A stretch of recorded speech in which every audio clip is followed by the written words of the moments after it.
The current head of the Chinese Communist Party, or CCP, Xi Jinping, has been very secretive these days, absent from many international meetings, making it difficult for the outside world to know his thoughts.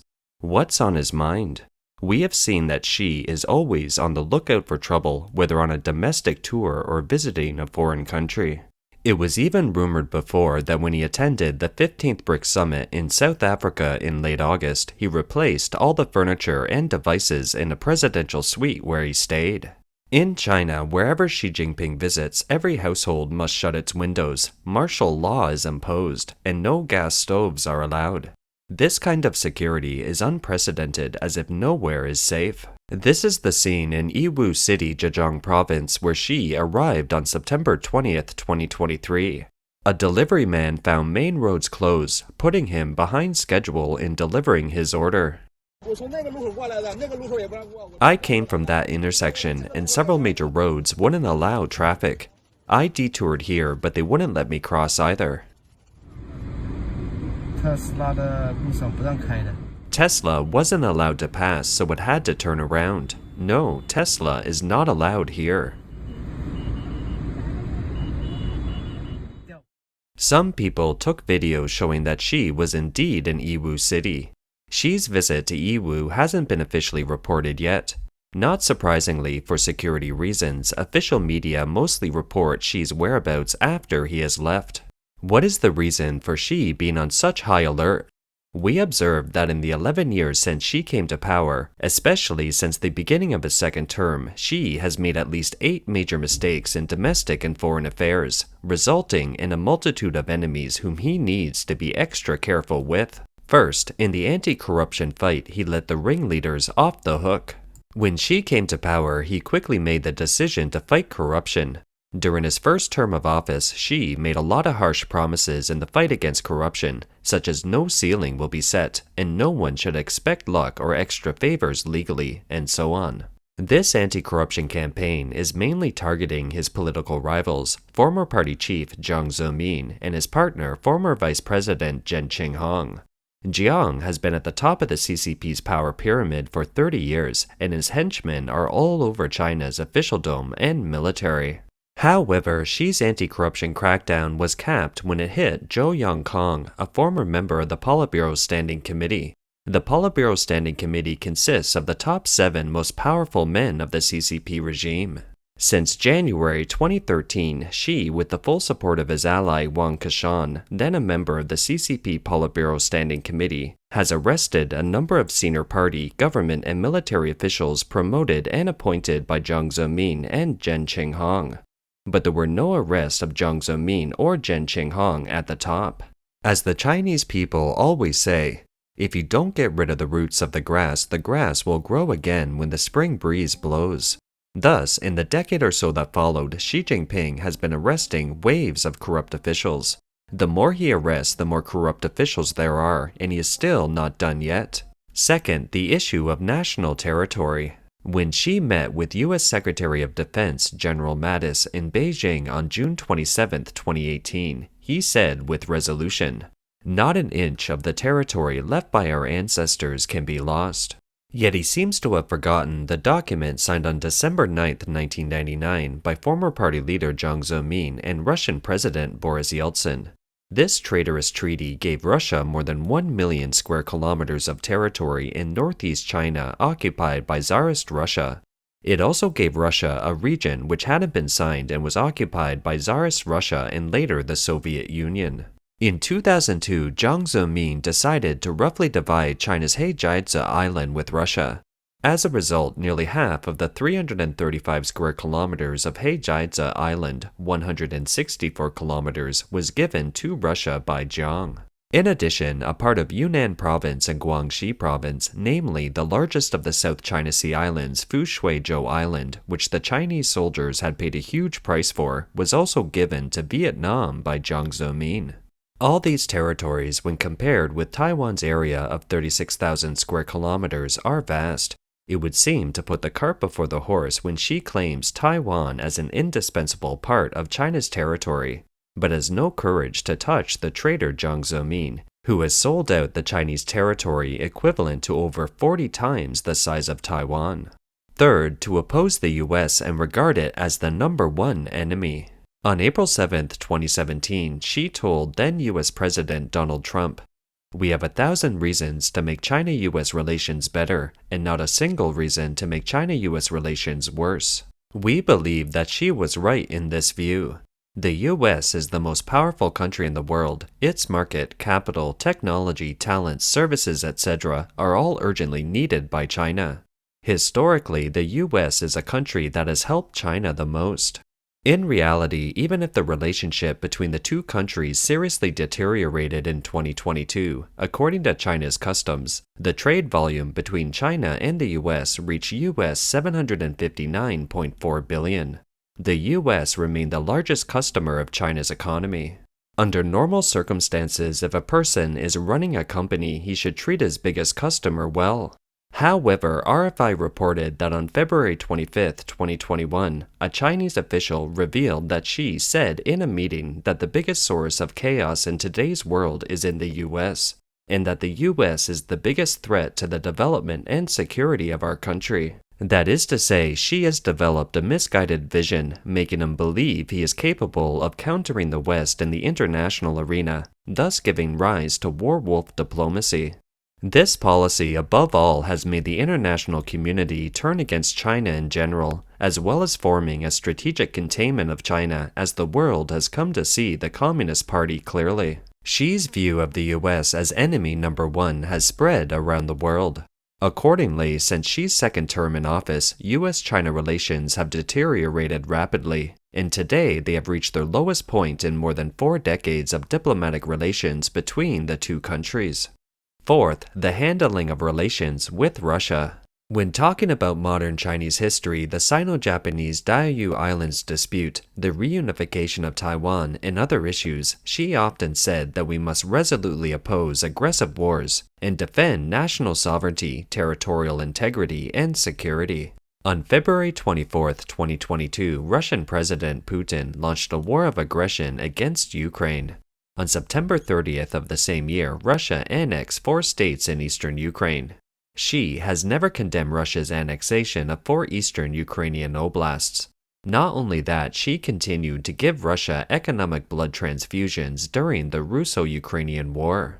Fifth, he treated Kim Jong-un coldly for 5 years, but returned to the same old path of supporting the Kim dynasty. Xi failed to visit North Korea even once during the 5 years of his first term, nor did he invite North Korean leader Kim Jong-un to visit China. Instead, on July 3, 2014, Xi visited South Korea. Back then, the Ministry of Foreign Affairs said that China was South Korea's largest trading partner, largest export market, largest source of imports, and largest recipient of overseas investment. South Korea was China's 3rd largest trading partner and 5th largest source of foreign investment. The two sides were each other's largest destination for overseas travel and largest source of foreign students. At that time, on the North Korea issue, Xi Jinping supported US President Donald Trump's sanctions against North Korea at the UN, and China-North Korea relations fell to their lowest point since October 1, 1949. In February 2018, Kim Jong-un used his participation in the Winter Olympics in South Korea as an opportunity to get closer to South Korea. He then proposed to hold inter-Korean summit talks. Then he asked the South Koreans to send a message to Trump, proposing to hold the inter-Korean and US summit talks. When the North-South Korea and North Korea-US summit talks were surely scheduled, Xi Jinping rushed to invite Kim Jong-un to China 3 times from March to June 2018, before the US-North Korea summit meeting. China-North Korea relations went from extremely cold to extremely warm. After that and up to now, Xi, on the issue of North Korea, went back to the old way of providing blood transfusion to the Kim family dynasty of North Korea with the hard-earned money of the Chinese people. In dealing with North Korea's missile launches, the Xi administration has repeated the same old tune of the past few Chinese Communist administrations. China pays close attention to the development of the situation on the Korean Peninsula. We hope that all parties will adhere to the general direction of a political settlement, resolve their respective concerns in a balanced way through meaningful dialogue, and promote the early realization of long-term peace and stability on the peninsula. Sixth, the extreme policy of zero COVID. In the wake of the 2020 pandemic, starting with the lockdown of the city of Wuhan and running until December 2022, Xi imposed a 3-year extreme policy of zero COVID on China. For these 3 years, the Chinese people had many times more nucleic acid tests than people in any other country or region in the world. For these 3 years, all sectors of society gave way to the zero COVID policy. As a result, countless human tragedies have been witnessed all over the country. After implementing an extreme zero-COVID policy in China for 3 years, Xi suddenly made a 180-degree turn in December 2022 to completely discard the zero-COVID policy. In a very short period of time, hundreds of millions of Chinese people became infected with COVID-19. At the end of 2022, people summarized the extreme zero-COVID policy as follows. The blind commanders are above, the blind fools are below. The experts basically fool the masses, and the news is all about spreading lies. The common people are stunned as they stare blankly at each other. Seventh, deteriorating relations with the surrounding neighbors, including the resurgence of anti-Japanese sentiment. The CCP is cornered by its neighbors and surrounded by so-called hostile forces. Among these hostile forces, the CCP has repeatedly taken the initiative to escalate its conflict with Japan. Most recently, on August 24, 2023, Japan's Fukushima Daiichi nuclear power plant initiated the discharge of nuclear-treated water into the sea through an advanced liquid treatment system. On July 4, 2023, the International Atomic Energy Agency (IAEA) issued a review report that Fukushima's treated water discharge program meets international safety standards and has a negligible impact on people and the environment. The CCP is a member of the IAEA, and its representatives have also signed the relevant documents.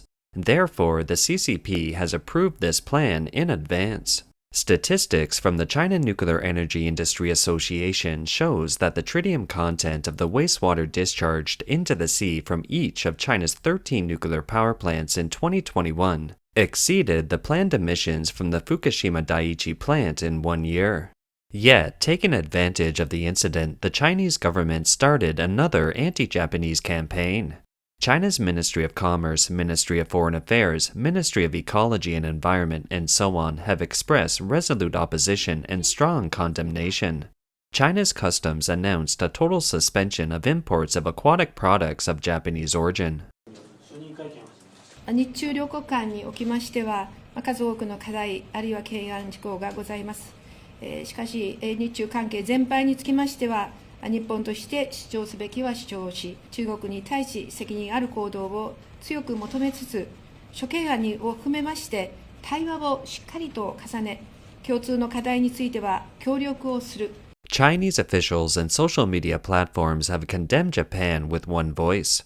Anti-Japanese actions have occurred in many regions, and harassing phone calls from Little Pink have upset many organizations and individuals in Japan. It can be said that around the world, with the exception of the CCP, there isn't a single country or regional government that opposes Japan on this ground. This is a soccer match held in the Wuhan Stadium in China. Outside the stadium, Wuhan's Little Pink fans set fire to and tore down the Japanese flag.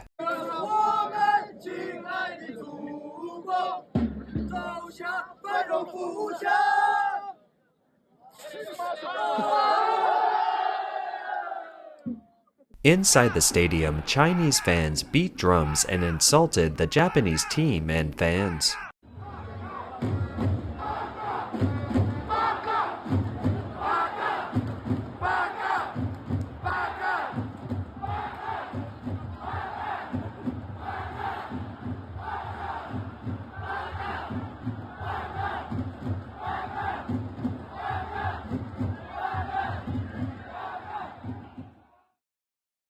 Eighth, Extreme pressure on Taiwan. The core of the Taiwan issue isn't about unification or separation, but about the hearts and minds of the 23 million people of Taiwan. Whoever wins the hearts and minds of Taiwan will win Taiwan.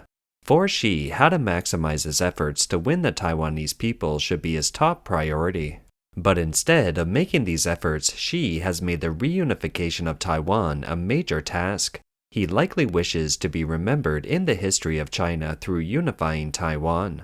Since 2020, the People's Liberation Army under Xi has launched the most frequent military exercises in history in the Bow Sea, the Yellow Sea, the East China Sea, and the South China Sea. This has made it seem as if they are making preparations for the unification of Taiwan. The Defense Ministry has detected Chinese warplanes including J-10 fighters, J-16 fighters, and Sukhoi 30 and other manned and unmanned aircrafts flown past the median line and the southwestern corner of the island's air defense identification zone. Based on our study, they were trying to carry drills in the outer seas. Other than aircraft, there were ships involved in the drills.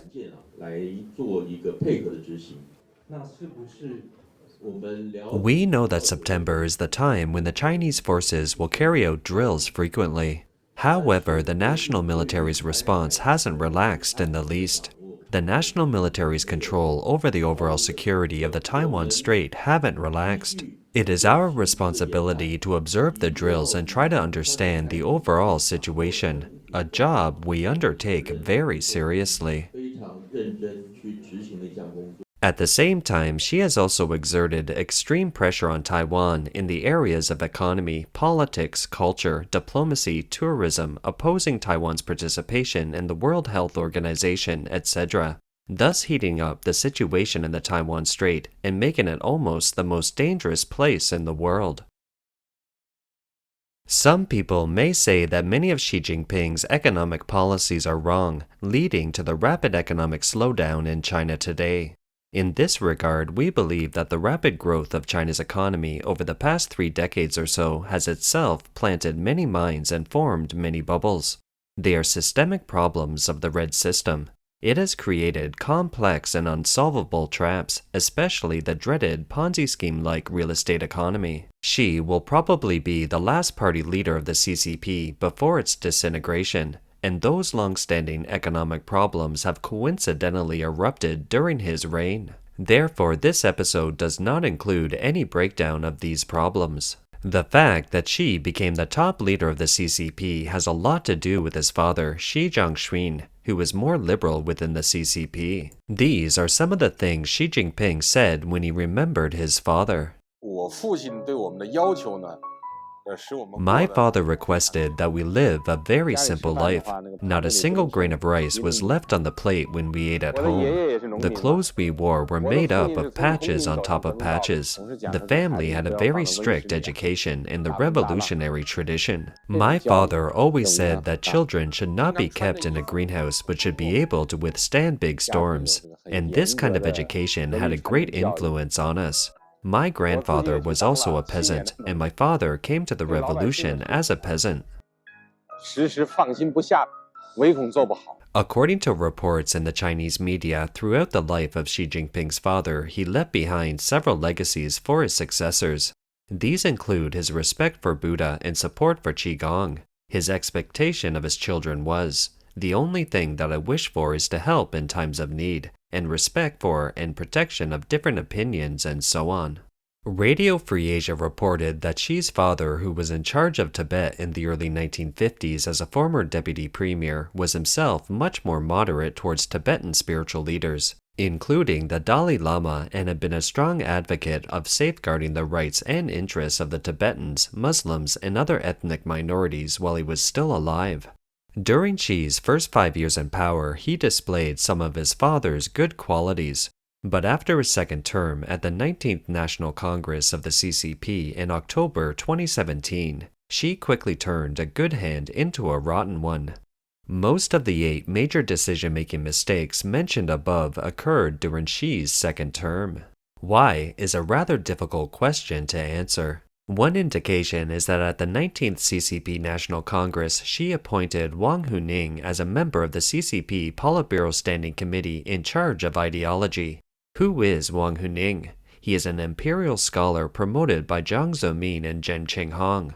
Since his appointment, Wang Huning has been pouring Marxism-Leninism into the minds of the top echelons of the CCP, including the collective study of Marx's Communist Manifesto by the CCP Politburo, and the grand commemoration of the 200th anniversary of Marx's birth.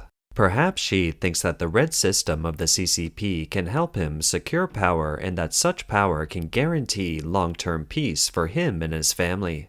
But as we can see, the fact is just the opposite.